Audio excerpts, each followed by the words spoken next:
Yo, Selamat malam Bapak Ibu Saudara terkasih di dalam Tuhan Jemaat GKI Kabangan. Pada malam hari ini kita akan belajar firman Tuhan yang diambil dari kitab Yohanes pasal 21 ayat pertama sampai ayat yang ke-14. Adapun tema kita pada saat ini adalah kehadirannya membawa berkat. Tapi sebelum kita akan belajar firman Tuhan, mari kita berdoa terlebih dahulu. Selamat malam ya Tuhan. Pada saat ini kami ingin belajar akan kebenaran firman. Kiranya Engkau hadir ya Tuhan untuk memampukan kami, sehingga kami diberikan hikmat, kebijaksanaan untuk mengerti akan kehendak melalui firman ini. Utuslah Roh Kudus ya Tuhan di dalam hati kami, karena kami siap untuk belajar. Terima kasih Tuhan, di dalam nama Tuhan Yesus Juru Selamat kami yang hidup. Amin. Bapak Ibu Saudara, satu kata yang tepat untuk menggambarkan kondisi para murid adalah seperti kawanan domba yang kehilangan gembala. Hal ini terjadi dan dialami oleh para murid ketika mereka ditinggalkan oleh Tuhan Yesus. Ketika Tuhan Yesus mati dan bangkit, mereka tidak bertemu dengan Tuhan Yesus lagi. Kehidupan mereka menjadi terasa lebih hampa dari hari-hari sebelumnya, ketika mereka masih bersama-sama dengan Tuhan Yesus. Dan akhirnya mereka menjalani kehidupan mereka seperti pada dulu ketika mereka belum menjadi murid-murid Tuhan Yesus. Mereka menjadi nelayan yang pekerjaannya mencari ikan. Dan terjadi sungguh, saudara-saudara, Bapak Ibu Saudara, suatu ketika Petrus suatu hari menginginkan untuk pergi menangkap ikan, dan ajakan itu juga dituruti oleh para murid yang lainnya, sehingga mereka bersama-sama naik perahu dan mencari ikan.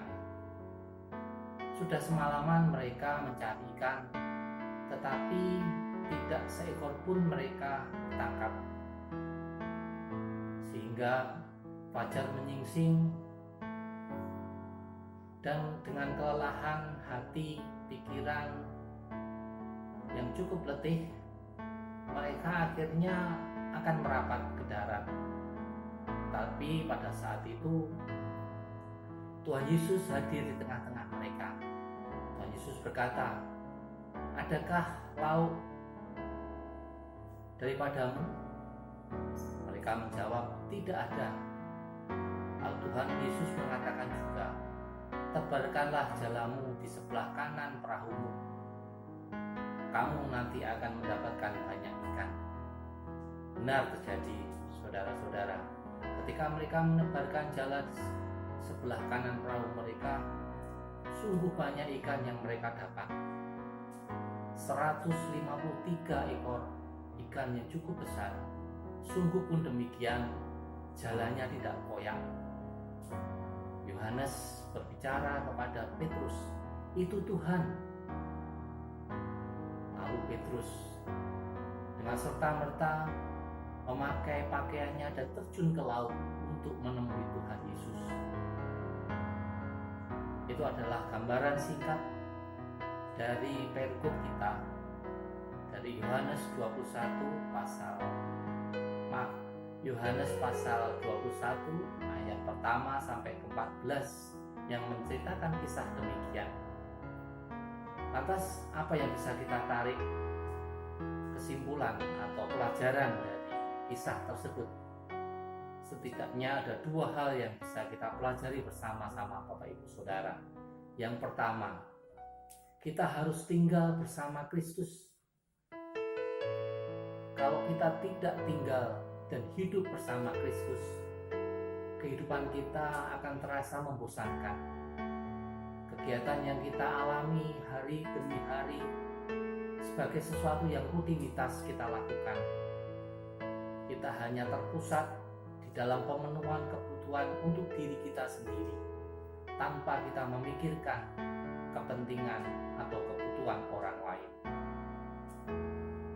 Itu juga yang dialami oleh Petrus dan teman-temannya ketika mereka merasa hampa, tidak bersama dengan Kristus.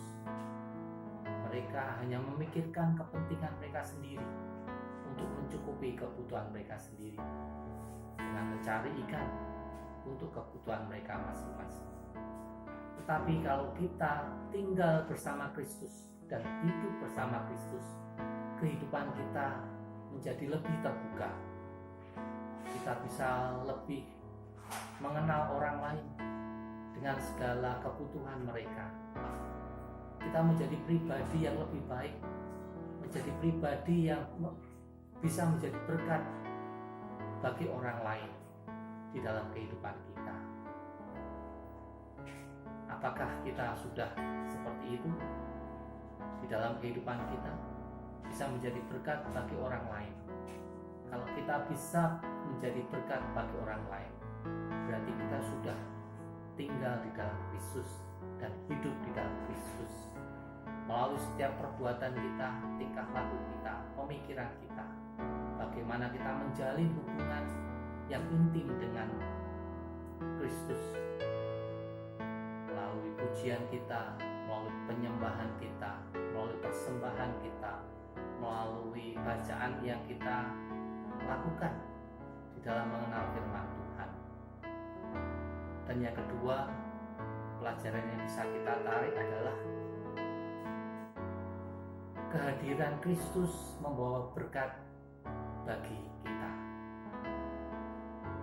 Seperti Petrus dan teman-temannya, ketika mereka semalam-malaman mencari ikan dengan hati fisik yang lelah, penat, mereka tidak mengenal akan Kristus, biarpun Tuhan Yesus menyapa mereka. Keletihan, kelelahan membuat pikiran mereka seolah-olah tertutup. Tetapi ketika Petrus mengetahui bahwa itu adalah Kristus, dia terjun dan menghampiri. Dan apa yang terjadi, teman-teman, Bapak Ibu Saudara? Ketika mereka merapat ke pantai, di pantai sudah disediakan oleh Kristus makanan berupa ikan dan roti yang sudah siap tersedia bagi mereka. Ada dua hal yang mereka dapati ketika Kristus menjumpai mereka. Yang pertama adalah makanan jasmani. Ikan dan roti merupakan makanan jasmani buat mereka setelah mereka kelelahan di dalam pekerjaan mencari ikan. Yang kedua, makanan rohani mereka. Ketika mereka berjumpa dengan Kristus kembali, kehidupan mereka menjadi lebih bersemangat. Kehidupan mereka diubahkan menjadi sesuatu yang luar biasa. Dan dalam prakteknya nanti, perjumpaan dengan Kristus ini memberikan motivasi yang kuat di dalam pelayanan mereka.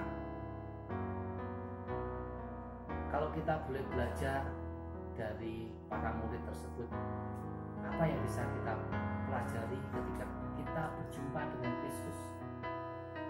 Mungkin kita tidak bisa bertatap muka secara langsung dengan Kristus seperti mereka, tetapi kita bisa merasakan sebenarnya kehadiran Kristus di dalam kehidupan kita.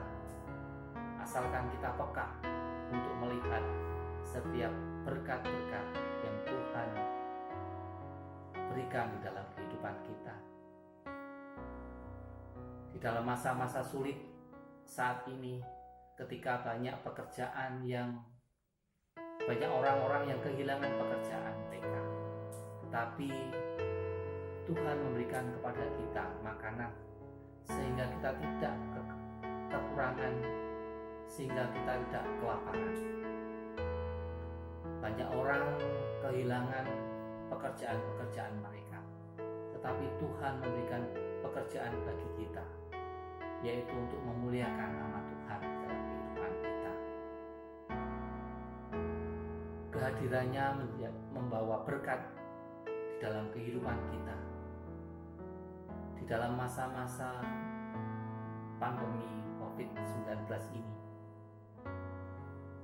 kita masih diberikan kesehatan untuk mampu beraktivitas kehidupan hari lepas hari. Ini adalah sesuatu yang luar biasa. Ketika kita membuka mata kita pada pagi hari, Tuhan memberikan kehidupan di dalam diri kita pada hari ini. Kita bisa menghirup udara, kita bisa mengisi rongga-rongga paru-paru kita dengan oksigen. Berkat yang sungguh luar biasa yang kita terima. Kehadirannya membawa berkat bagi kita kalau kita peka akan setiap berkat-berkat tersebut. Bapak Ibu Saudara, sebelum saya menutup renungan pada malam hari ini, mari kita berdoa. Ya Tuhan Yesus, terima kasih atas kehadiran-Mu di dalam kehidupan kami.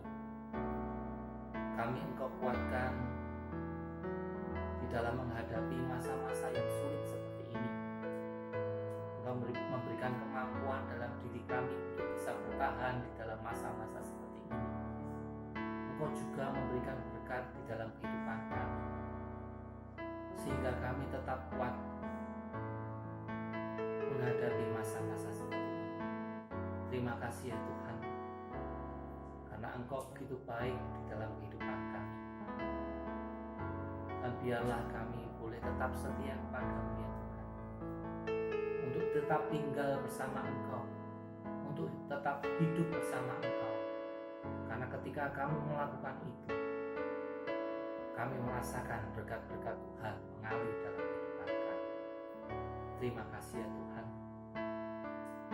Ampuni dosa yang telah kami lakukan ya Tuhan, dan biarlah kami serahkan kehidupan kami ke dalam tangan Tuhan.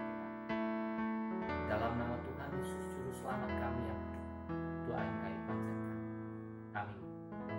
Demikian Bapak Ibu Saudara, renungan singkat di dalam doa malam yang kita renungkan bersama pada malam hari ini.